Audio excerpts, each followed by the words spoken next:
Hello, Roundlake. Daryl Johnson II here.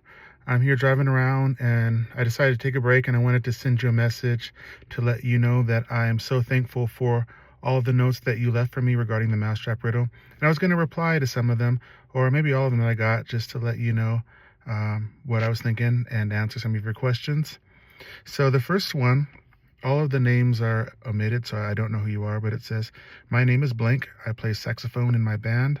I really love your piece, Mousetrap Riddle. I've been playing for 3 years now, and I've come to my senses that your music is a masterpiece. Thank you so much, sir or ma'am. I really did enjoy it a lot. One of the things being the dynamics. It felt weird playing it. It was uh, Mysterary. Oh, whoa. Okay, Mysterary. So you're gonna have me pulling out my dictionary now. We're gonna do this right now because I have no idea what a mysterary is. Um, oh, mystery. Yes, it was a mystery. Okay, it was a little typo, no problem. I love the suspension of it. I really like the ending of the song, and it was really fun to end with. So, when I played the piece, my mind I was thinking about someone in an office and the rat that he was chasing got caught in the trap. What inspired you to make this piece? Did this happen in real life, and why? So, what inspired me to make this piece? It was during a festival that I was doing where I was trying to create differences amongst the pieces. I was writing 4 commissions, so you'll notice that there is a school at the top that this piece was commissioned for, and there were 3 other schools that were part of that. And so they all had different moods. One of them was a spy piece, a dramatic spy piece called Operation Blaze. Another one was a jazzy weirdo piece called Aluminum Sharks. The other one was windy and adventurous called Paragliding. And this was the Mousetrap Riddle. This one was supposed to be subdued and mysterious. And so all 4 occupied 4 different corners in the musical sphere. And so I wanted something deliberately different in that way. Did this happen in real life? And that's why? No, it's not a true story. It's all fictional. Was it a challenge to make? And if it was, what pieces were a challenge? Okay.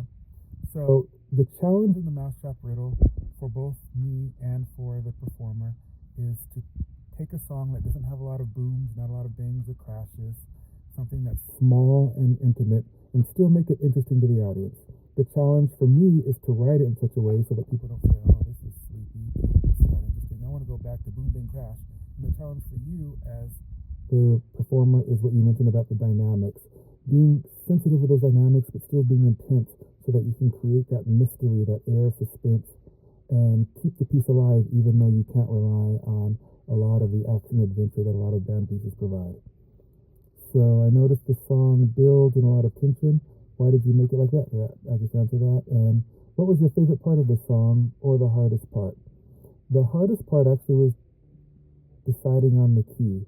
So as you know, it's in the key of A flat, and I really did not want it to be in the key of A flat. Clarinets, you understand how awkward it is a little bit around the neck in this key, and so I tried it moving down a half step, moving up a whole step, and there were a lot of things with it, and it just needed to be in A flat, but I didn't necessarily want it to be in a key that was a bit awkward for some of the woodwinds at times. Thank you for making this. I enjoyed playing this and will enjoy playing more of your pieces. Thank you. Thank you very much. I hope you get to. The song made me want to play more in the future. I appreciate that, sir or ma'am. The next one, my name is blank, and I play percussion for Mousetrap.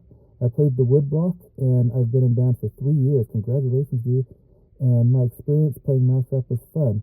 So as a percussionist, I don't know if you're being nice when you say that. I know that that is not going to be one of your most exciting pieces, but I hope that you did appreciate it. So the one thing about the percussion in this piece is even though you're not doing a whole lot, the things that you do have are super important. So they're not just things that get buried back in the bottom of the piece. They're very present, and they're a significant part of the story.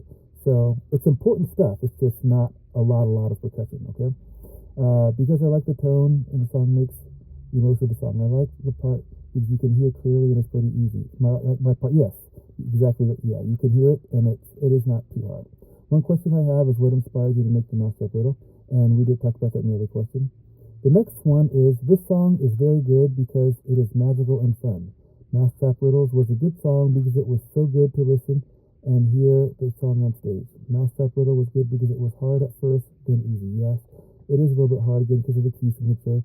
And then there is what we call part independence, which means there are things happening that everyone isn't doing, so you have to make sure you count and you're doing your part carefully. Thank you. My name is blank. I play saxophone for one and only, for the one and only Buellman Band. Is Buellman your mascot? Okay.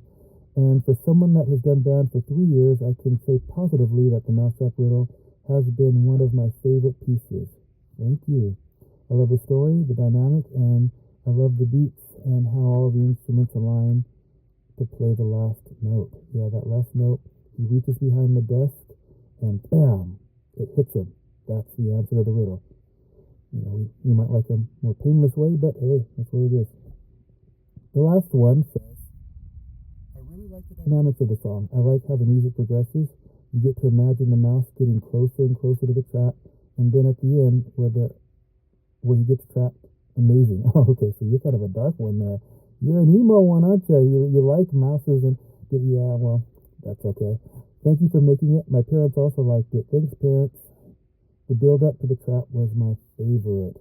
And so just to clarify, it actually isn't an actual mouse getting snapped. That would be pretty morbid, and I don't necessarily want to get that morbid. So what it is the detective, he gets the riddle from the youth, and Mr. Rivera can read to you the riddle again, and he's trying to figure out what the riddle is. And so the whole piece is about his anxiety and his uncertainty and his plotting in his head about what the answer to this riddle is. And then his pencil rolls off the desk and falls onto the floor. So he reaches behind the desk to get the pencil, but instead, there's the answer to the riddle. A mousetrap. Snapped him right on the finger. So no mouses were killed in the production of that song. Thank you guys so much for taking the time to write me these notes.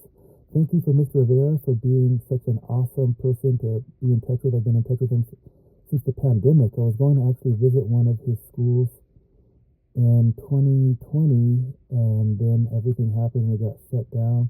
And we've been in touch ever since. And so I'm so thankful that he stays in touch and is willing to play other composers and try different things. So I'm going to be sending you a big box of new music. I hope you guys enjoy it. And please stay in touch anytime. It's been great to know that my music is being used for good and that you guys are enjoying it.